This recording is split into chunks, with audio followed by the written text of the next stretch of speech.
Hello students, पिछली class में हम लोग पढ़ रहे थे नोट मेकिंग। आज हम अभी भी उसी टॉपिक को आगे बढ़ाएंगे। नोट मेकिंग जो हमारा चल रहा था पिछली क्लास में, इसी को हम आगे बढ़ाते हुए आगे बढ़ते हैं। Note making. अच्छा, तो नोट मेकिंग में हमने पढ़ लिया था कि नोट मेकिंग में क्या क्या चीज़ें जरूरी होती हैं, वो चीज़ हमने पढ़ ली थी। ठीक है, और इसके अलावा नोट मेकिंग में कौन कौन सी पद्धतियों के द्वारा नोट्स बनाए जाते हैं वो भी मैंने आपको बता दिया था। तो 10 पद्धति मैंने आपको बताई थी। ठीक है, उसके अलावा 1 2 3 ABC, फिर मतलब वो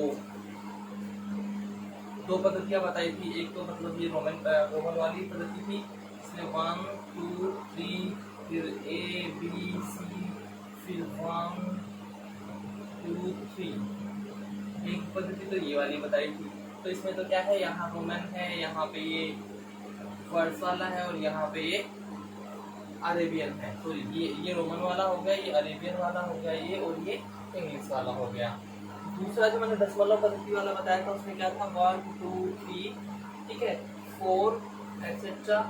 फिर उसमें था 1.1 1.2 1.3, फिर ये 1.1.1 1.1.2 1.1.3। ये इस प्रकार से मैंने आपको बताया था। ये एक 10 पद्धति होती है और एक नॉर्मल पद्धति होती है। तो इस प्रकार से हम क्या कर सकते हैं, इनको नोट्स को तैयार कर सकते हैं। एक मतलब ये यहाँ पे कैसे थे 3, ये तो क्या था, मेन सेक्शन था। इसमें जो फर्स्ट वाला है ये वाला, इसमें ये वाला, ये तो क्या था अपना मेन सेक्शन। उसके बाद ये सेकंड वाला है, ये क्या था अपना, ये था सब सेक्शन। क्या था, सब सेक्शन, ये और ये। और अंतिम जो था इसका वो सब सेक्शन था। क्या था, सब सेक्शन, जिसमें ये चीजें अपनी थी। क्लियर है कि नहीं है? ये चीजें हमने पिछले क्लास में पढ़ ली थी, इनका जिक्र हमने कर लिया था।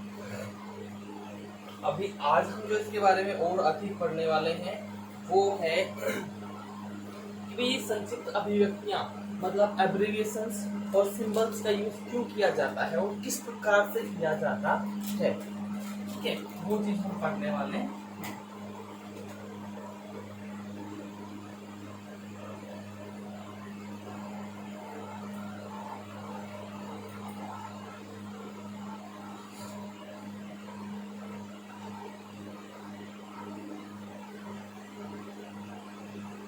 एब्रिविएशंस यानी कि संक्षिप्त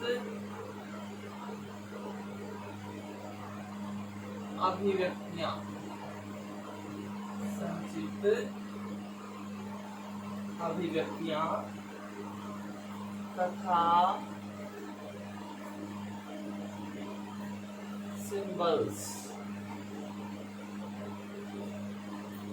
सिंबल्स यानी प्रतीकों के द्वारा। ये जो प्रतीक और एब्रिविएशन, जो संक्षिप्त अभिव्यक्तियां और प्रतीक होते हैं, इनके द्वारा क्या किया जाता है, नोट्स को संक्षिप्त रूप प्रदान किया जाता है। नोट्स को संक्षिप्त रूप प्रदान किया जाता है। क्या किया जाता है, संक्षिप्त रूप प्रदान किया जाता है। क्लियर है? चलिए, इसके बाद जो दूसरी चीज मैं बताने वाला हूँ इसमें, तो वो ये है कि ये जो संक्षिप्त अभिव्यक्तियां हैं इनको किस प्रकार से बनाया जाता है। इसमें अब ये एब्रिविएशन कैसे बनाया जाता है।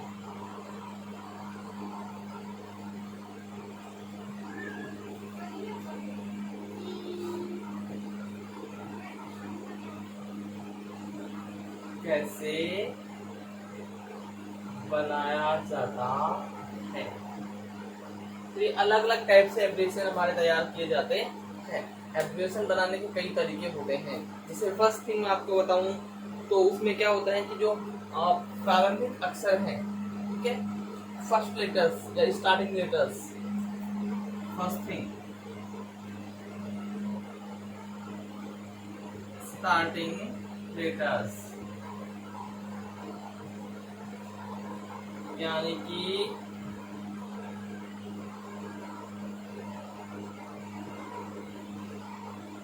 प्रारंभिक अक्षरों को कैपिटल में लिखकर, यानी बड़ा बना करके, क्या करके, बड़ा बना करके, तो कैपिटल यानी कि बड़ा बनाकर।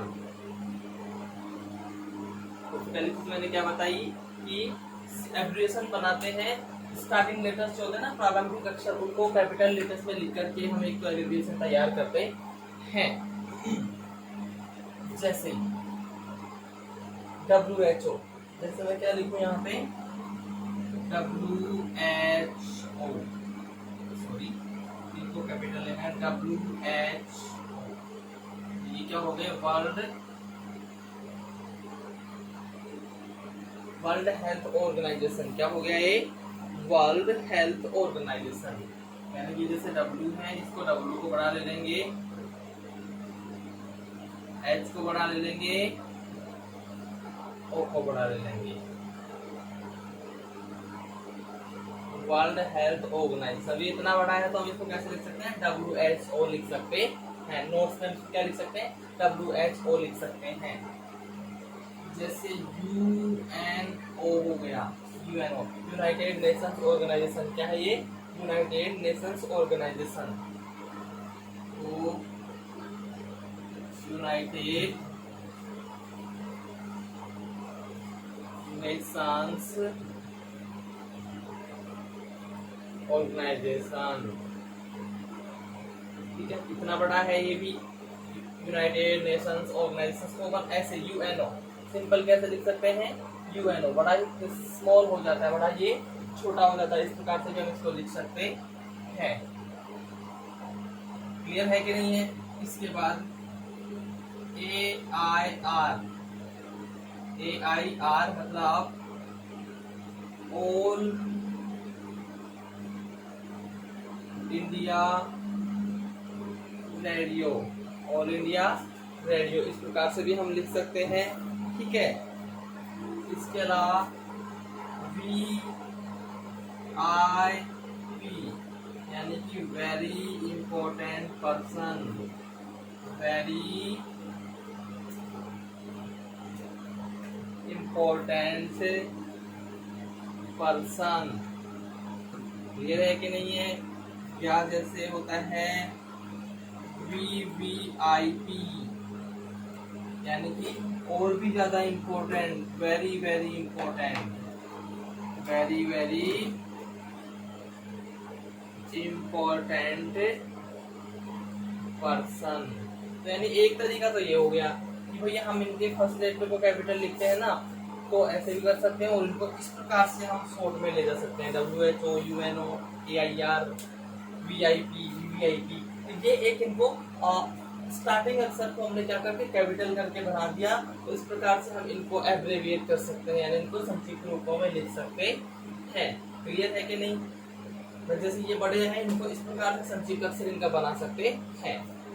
एक तरीका अपने पास ये हो गया, क्लियर है कि नहीं है। चलिए ठीक है। दूसरी चीज इसमें क्या हो सकती है कि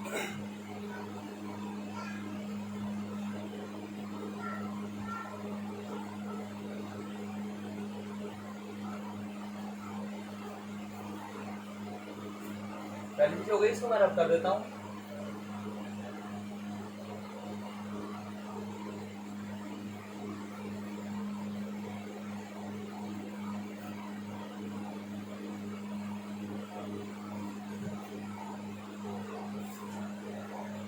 Second thing, by using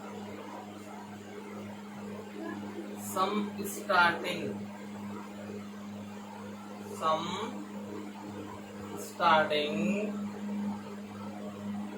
words of letters, sorry, starting letters of a word, letters of a word, यानी कि किसी शब्द के कुछ प्रारंभिक अक्षरों को लेकर, कुछ प्रारंभिक अक्षरों से, शब्द के कुछ प्रारंभिक अक्षर होते हैं उनको लेकर के भी हम ये चीज कर सकते हैं। क्लियर है कि नहीं है? तो उससे भी ये किया जा सकता है। जैसे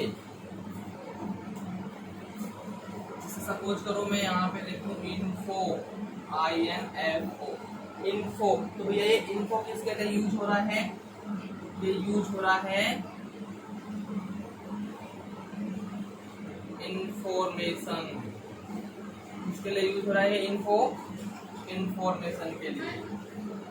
जैसे बाई चांस मान लीजिए मैंने यहाँ पे लिखना है रेफरेंस, तो REF कर दूंगा, REF यानी कि ये हो गया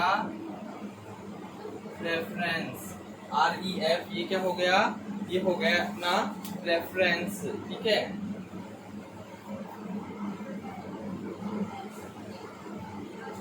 DIVS ये हो गया है डिवीजन, ये क्या हो गया है भाई? डिवीजन। क्लियर है कि नहीं है? चलिए जैसे और मैं देखूं SPIDS, ये क्या हो गया? Spiders, spiders. जैसे और मैं लिखूं एक दो वर्ड ADVT, एडवर्टाइजमेंट यानी ADV,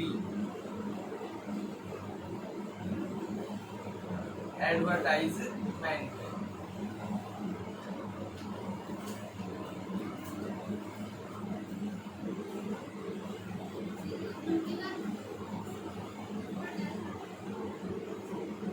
एडवर्टाइजमेंट, क्लियर है?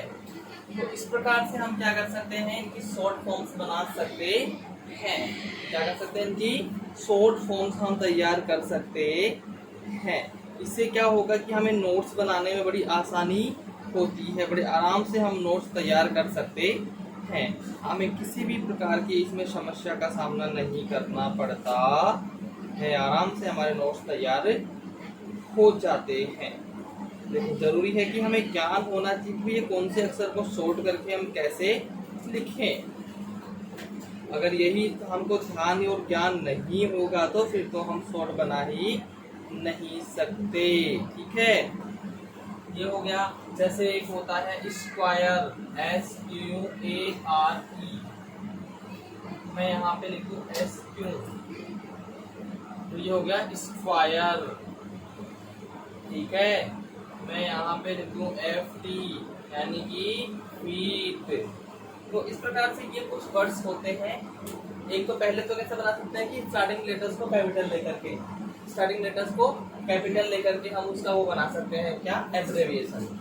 दूसरा भाई जैसे ये पूरा वर्ड इंफॉर्मेशन इतना बड़ा, तो इन्फो से शुरुआत वाले यानी उसके प्रारंभिक अक्षरों को लेकर के हम उसका एब्रेविएट कर सकते हैं। जैसे इन्फो लिया, इसका REF ले लिया, इसका DIVS ले लिया, इसका SPIDS ले लिया, एडवीटी ले लिया, एडवर्टाइजमेंट एडवीटी, ठीक है। एक तो इस प्रकार से हो जाता है कि नहीं है? चलिए, तो दो प्रकार हो गए। तीसरा प्रकार और भी होता है इसका, ठीक है। जैसे शब्द के कुछ प्रारंभिक अक्षर, ठीक है, starting and ending letters of the word.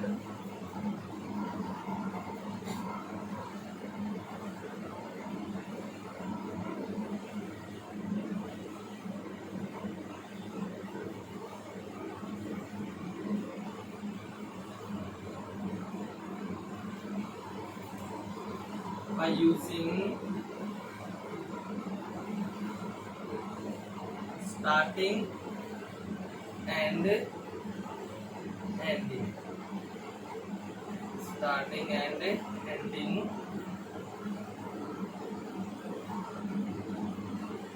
letters of the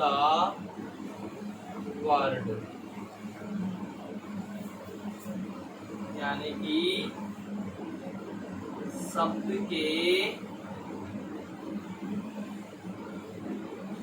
प्रारंभिक तथा अंतिम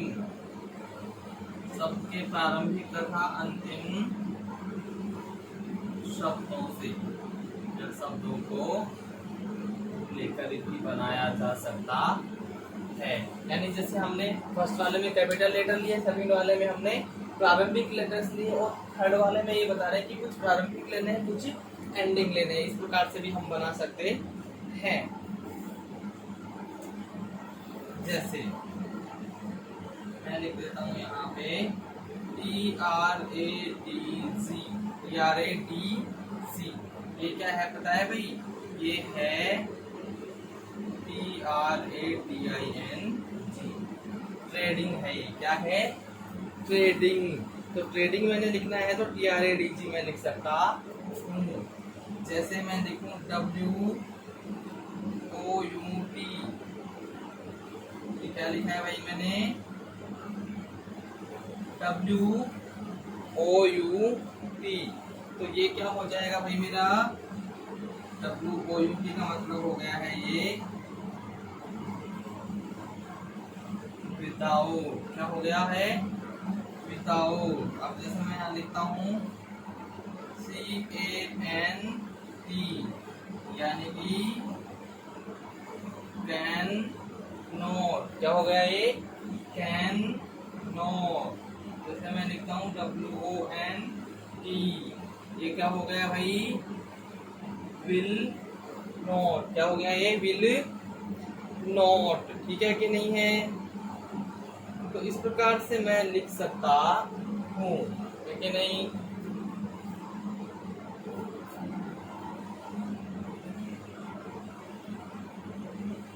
तो तीन तरीके होते हैं जिनसे हम एब्रेविएट कर सकते हैं। नोट्स बनाते हुए हम इस अपने शब्दों को छोटा करके लिख सकते हैं।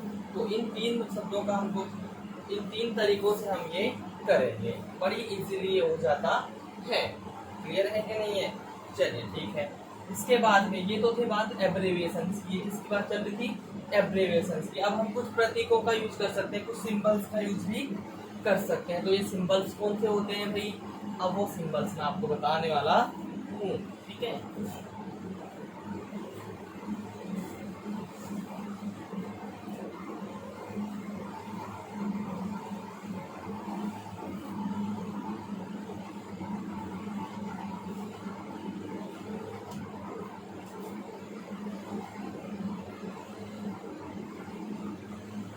यूज ऑफ सिंबल्स, प्रतीकों का प्रयोग।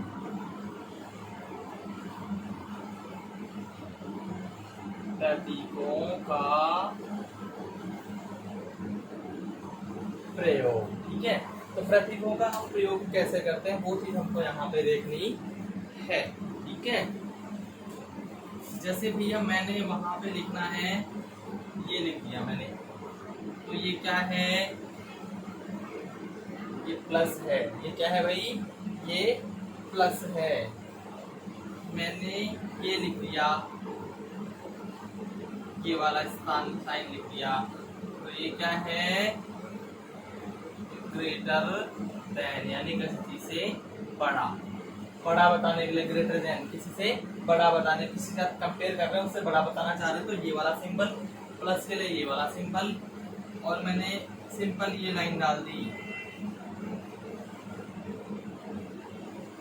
ये क्या है? ये माइनस का सिंबल है। ये किसका सिंबल है भाई? ये माइनस का सिंबल है।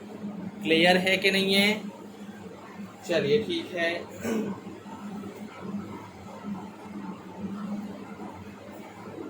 ये देखिएगा, ये सिंबल किस लिए होता है? इसलिए होता है। ये इसका होता है, ये इसलिए।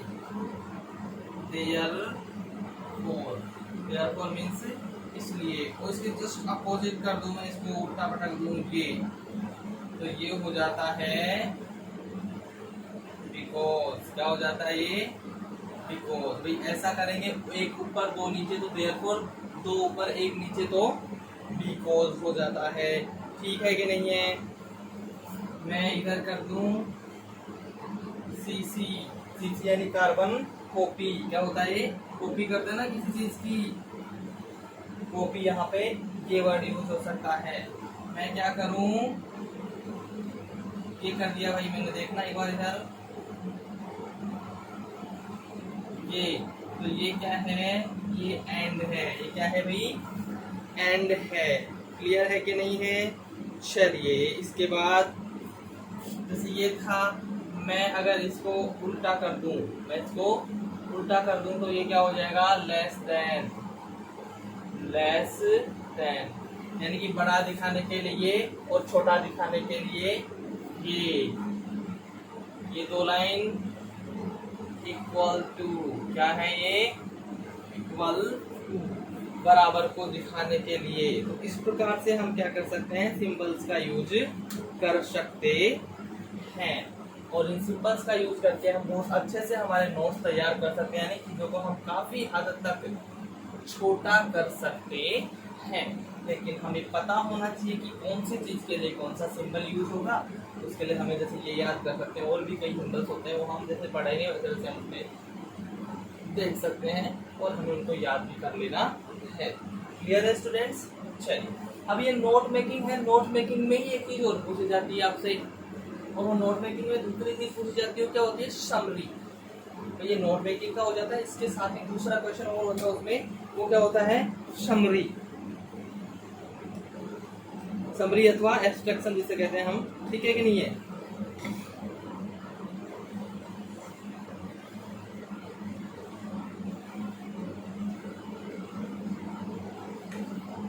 अब समरी, ये तो नोट मेकिंग हो गया। अब नोट मेकिंग का ही क्वेश्चन होता है ये दूसरा, क्या? Summary, summarising. ये चीजें समझ में आ गई होंगी।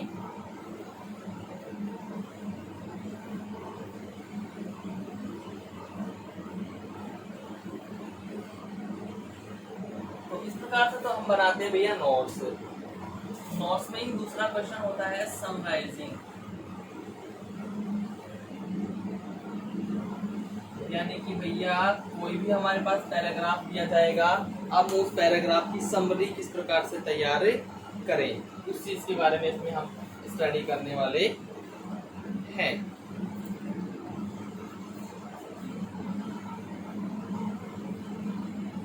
समरी। अब समरी में क्या करना होता है भैया? समरी का मतलब होता है पैराग्राफ को हमने बिल्कुल शॉर्ट करके लिखना होता है। क्या करना होता है हमने? भाई महत्वपूर्ण बिंदुओं को मतलब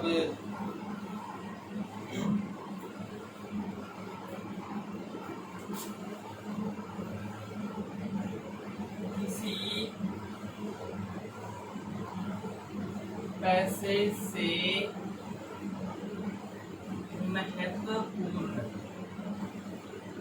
महत्वपूर्ण बिंदुओं का चयन करके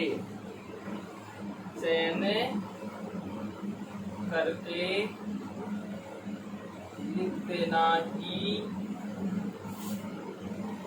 समरी कहलाता है। क्या कहलाता है?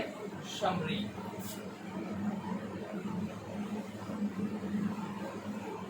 समरी यानी कि सारांश कहलाता है। क्या करते हैं? उसके जो मुख्य मुख्य बिंदु होते हैं उनका चयन करते हैं और उनको हम लिखते जाते हैं, उससे हमारी समरी तैयार हो जाती है। क्लियर है कि नहीं है? चलिए, now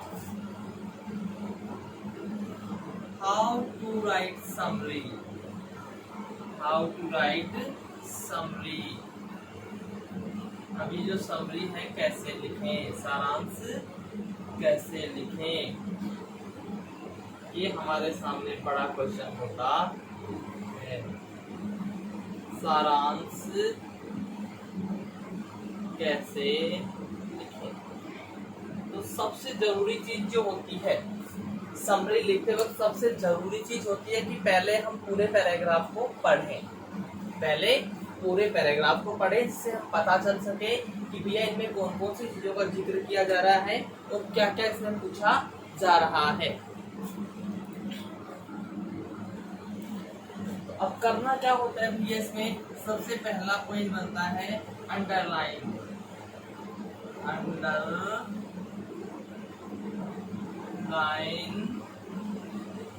the main points, main points by reading passage, by reading passage, यानी कि पैसेज को पढ़कर, पैसेज को पढ़कर मुख्य बिंदुओं को अंडरलाइन कर लें, मुख्य बिंदुओं, जो भी उसमें मुख्य बिंदु हमें लगे हम उन मुख्य बिंदुओं को क्या करें, रेखांकित कर दें, अंडरलाइन उनको करें। सबसे पहला पॉइंट हमारा ये होगा कि main points of reading by reading passage, passage के जो मेन पॉइंट्स हैं उनको क्या करेंगे, हम अंडरलाइन कर देंगे। ठीक है,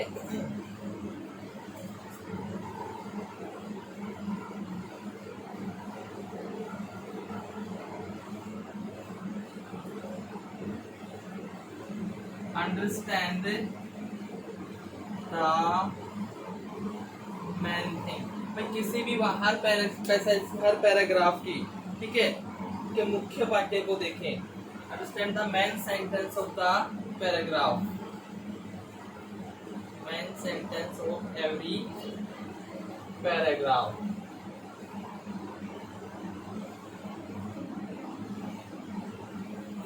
यानी कि प्रत्येक पैराग्राफ की मुख्य लाइन को क्या करने, प्रत्येक पैराग्राफ के मुख्य वाक्य का पता लगाएं,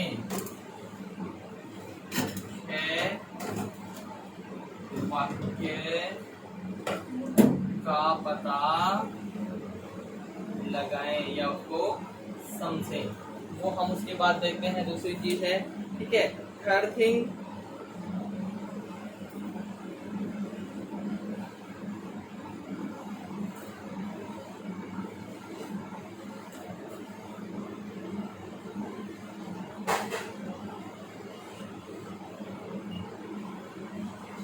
फाइंड द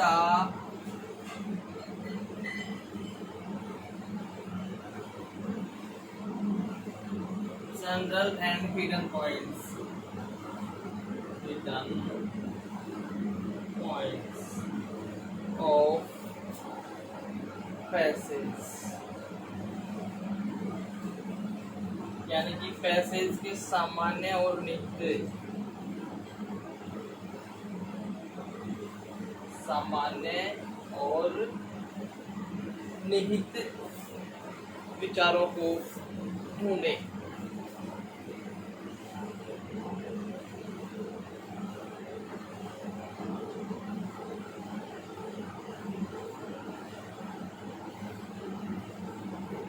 तलाशें, यानी उसमें जो छुपे हुए विचार हैं, उसमें जो मतलब सामान्य विचार हैं, उनको तलाशने की कोशिश करें।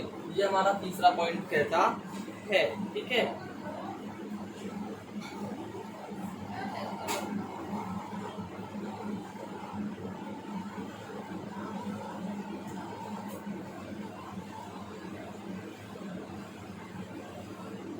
Right all the important informations, all the important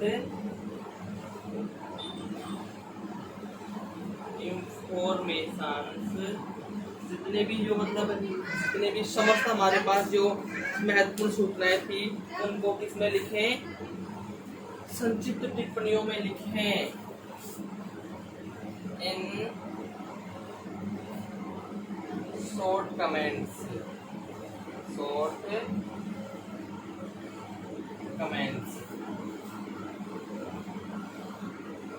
सभी महत्वपूर्ण सूचनाओं को संक्षिप्त टिप्पणियों में लिख लें। क्या कर लें? तो जितने भी हैं इनको संक्षिप्त टिप्पणियों में हम लिख लें। ये 4 चीजें हमको हो गई हैं। मतलब ये लगभग 8 से 9 चीजें होती हैं जो हमको ध्यान में रखनी होती है। ठीक है। Now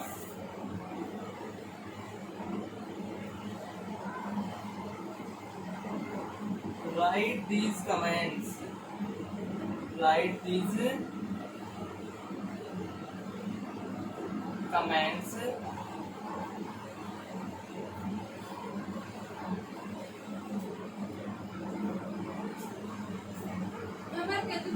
in form of paragraph,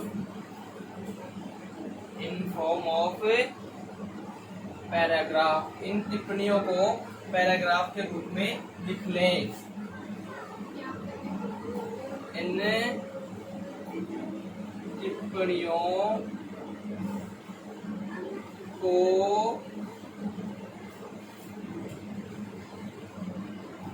paragraph के रूप में लिख लें। क्या कर लें? हमने जो यहाँ पे इस वाले में मैंने बताया कि कुछ टिप्पणियों को लिख लें अलग से, सभी महत्वपूर्ण संक्षिप्त टिप्पणियों को संक्षिप्त टिप्पणियों में लिख लें। सूचनाओं को, जो भी सूचनाएं संक्षिप्त टिप्पणियों में लिख लें। फिर इन टिप्पणियों को हम क्या करें कि पैराग्राफ के रूप में लिखने की कोशिश करें। क्या करें? पैराग्राफ के रूप में हम इन टिप्पणियों को लिख दें। ठीक है कि नहीं है? क्लियर? तो ये 5 पॉइंट हो गए। यहाँ पे अभी और पॉइंट्स बाकी हैं, वो लिखेंगे। तो पहला पॉइंट तो क्या करना है कि सबसे पहले हमें क्या करना है, समरी करने के लिए पहले पूरे पैराग्राफ को पढ़ेंगे। उसमें जो भी हमको मुख्य बिंदु लगे उनको हम क्या करेंगे, अंडरलाइन कर लेंगे। इस प्रकार से वर्ड के नीचे हम उसको अंडरलाइन कर देंगे। ठीक है। जैसे कि मेरे पास एक वर्ड आया, राइट आ गया, मैंने लिख दिया राइट, इसको मैं अंडरलाइन कर देता हूँ। ठीक है। ऐसे दूसरा, हर एक पैराग्राफ का मुख्य वाक्य हम समझें। हर एक पैराग्राफ का हम क्या करें, मुख्य वाक्य समझें। ठीक। तीसरी चीज, हर पैसेज में जो भी चीजें छुपी हुई है, जो भी सामान्य और निहित चीजें हैं, उनको हम ढूंढें। चौथी चीज, सभी महत्वपूर्ण सूचनाओं को, जितने भी इंपॉर्टेंट इंफॉर्मेशन हैं, उनको हम क्या करें, कमेंट्स के रूप में अलग से नोट कर लें। फिर उन्हीं टिप्पणियों को हम क्या करें, एक पैराग्राफ के रूप में लिख दें। क्या कर दें? उन्हीं टिप्पणियों को हम पैराग्राफ के रूप में लिख दें। ठीक है।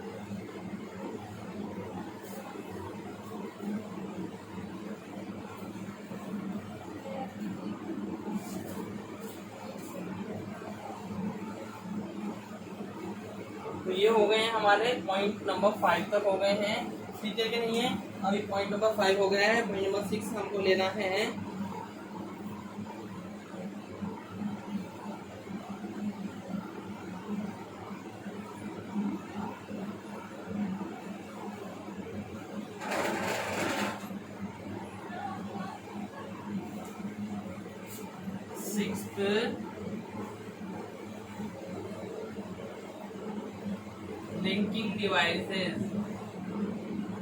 Linking devices, but like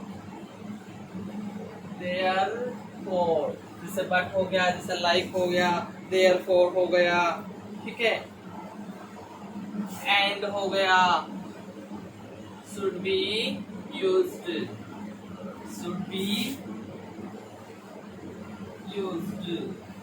इनका यूज किया जाना चाहिए। क्या किया जाना चाहिए? इनका उपयोग किया जाना चाहिए। इनको क्या कहते हैं? योजक शब्द। योजक शब्दों लेकिन जैसे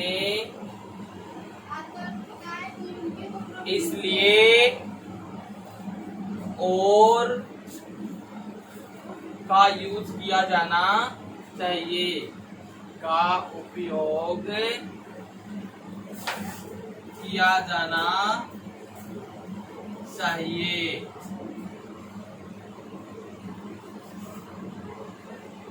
ठीक है, पॉइंट नंबर 7 हमारा है, ये 6 हो गया कि भाई जैसे अच्छा लगे पैराग्राफ, उसके लिए हमें बट, लाइक, देयरफॉर, एंड, जहां जहां जिस इसका यूज होना उचित रहे हम उसका यूज करते रहें, जिससे हमारा सेंटेंस क्या होता है? अच्छा लगता है। ठीक है कि नहीं?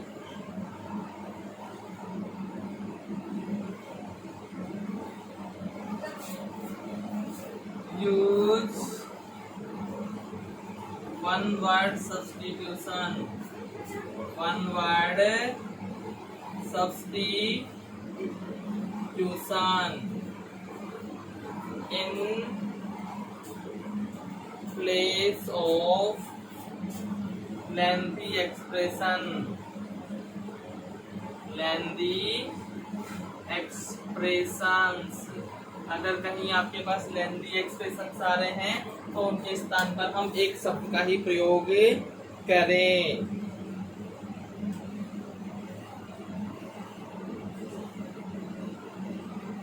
लंबी अभिव्यक्तियों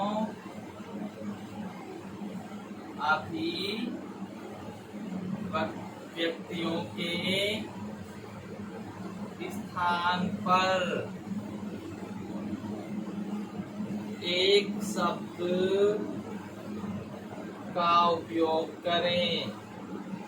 यानी कि बहुत बड़ी लंबी लंबी चीजें ना लिख के हम वन वर्ड सब्स्टिट्यूशन की कोशिश करें। ठीक है, कोई जैसे लेंदी कोई चीज लिखी जा रही है तो उसकी जगह कोशिश करें कि उसका एक उसी के लिए उससे प्रयोग होने वाला एक ही कीवर्ड हम लिखते हैं, जिससे कि वो सुंदर भी लगे और शॉर्ट भी वो हो जाए। क्लियर है? तो ये चीजें हमको ध्यान रखनी जरूरी है।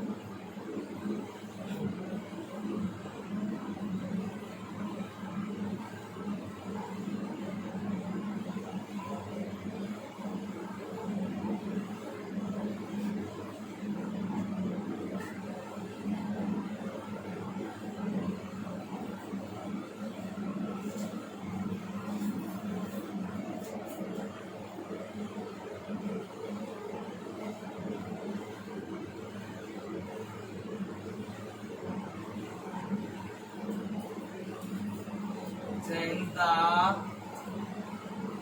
long complex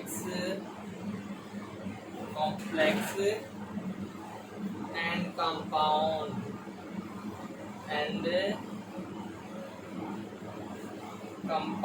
sentences in simple sentences। कोशिश हमारी ये होनी चाहिए कि जितने भी ये मिश्रित और संयुक्त वाक्य होते हैं उनको हम सामान्य सेंटेंसेस में, सामान्य वाक्यों में क्या करते हैं? परिवर्तित करते हैं। Simple sentences.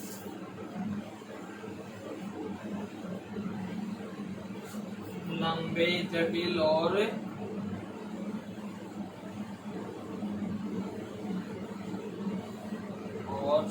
संयुक्त वाक्यों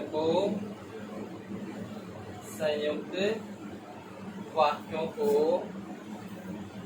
साधारण वाक्य में परिवर्तित कर दें।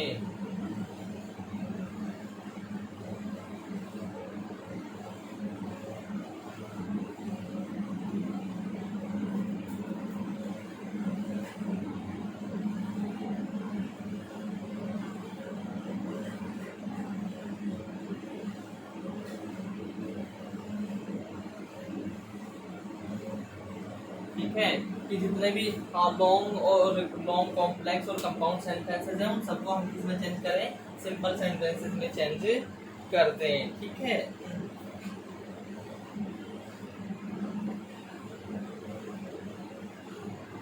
और अंत में जो है सारांश हमारा है वो क्या होना चाहिए, वैचारिक रूप से जुड़ा होना चाहिए।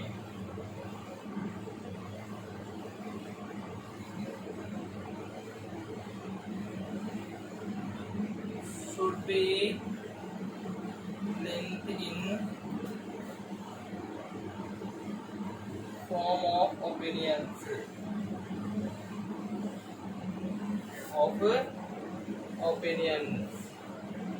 यानी कि वैचारिक रूप से जुड़ा होना चाहिए।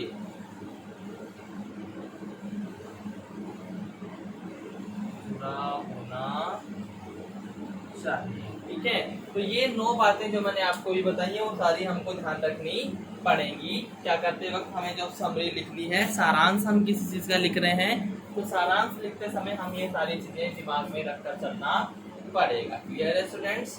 तो एक बार फिर से मैं रिपीट कर देता हूँ कि समरी लिखने के लिए हमको क्या क्या चीजें ध्यान में रखनी होंगी। पूरे पैसेज को पढ़े पहले, ठीक है, पूरे पैसेज को पढ़े, उसके जो मुख्य मुख्य विचार हैं उनको हम अंडरलाइन करते हैं। ठीक है, अंडरलाइन करने के बाद में हर पैराग्राफ में जो मुख्य सेंटेंस होता है, प्रमुख वाक्य होता है, उसका हम ध्यान करें कि भाई इसमें मुख्य वाक्य कौन सा है हर एक पैराग्राफ का। क्लियर है?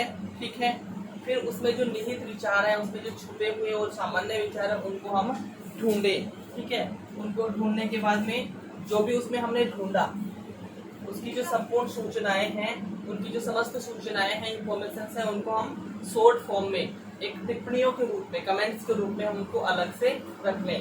उसके बाद में क्या करें, जो कमेंट्स हमने लिए हैं, जो टिप्पणियां हमने अलग से करी हैं, उनको एक पैराग्राफ के रूप में लिख लें। उनको क्या करें, एक पैराग्राफ के रूप में लिख लें। और लिखते वक्त ध्यान रखें कि बट, लाइक, देयरफॉर, एंड ऐसी जो लिंकिंग डिवाइसेस हैं, ये जोड़ने वाले योजक शब्द हैं, इनका प्रयोग हम जरूर करें, इससे वो अच्छा लगता है। उसके बाद जैसे कोई लंबा सेंटेंस आ रहा है तो उसके लिए जैसे एक वर्ड यूज हो सकता है तो हम 1 वर्ड सब्स्टिट्यूशन यूज करने की कोशिश करें। ठीक है, और जो बड़े कॉम्प्लेक्स और कंपाउंड सेंटेंसेस होते हैं उनको हम साधारण वाक्य में चेंज करने की कोशिश करें। और लास्ट में क्या देखें कि हमने जो भी लिखा है, सारांश लिखा है, वो वैचारिक रूप से पूरा जुड़ा हुआ होना चाहिए। ठीक है, तो इस प्रकार से आपके नोट टेकिंग और समरी तैयार होती हैं और ये आपके 6 नंबर कंफर्म हो जाते हैं। ठीक है, तो आशा करता हूँ कि आपको अच्छे से समझ में आया होगा। यदि आपको इसमें किसी प्रकार की कोई समस्या रहती है तो आप कमेंट बॉक्स में अपनी समस्या डाल सकते हैं, वहाँ से आपको पूर्ण रूप से समाधान प्रदान किया जाएगा। Thank you very much.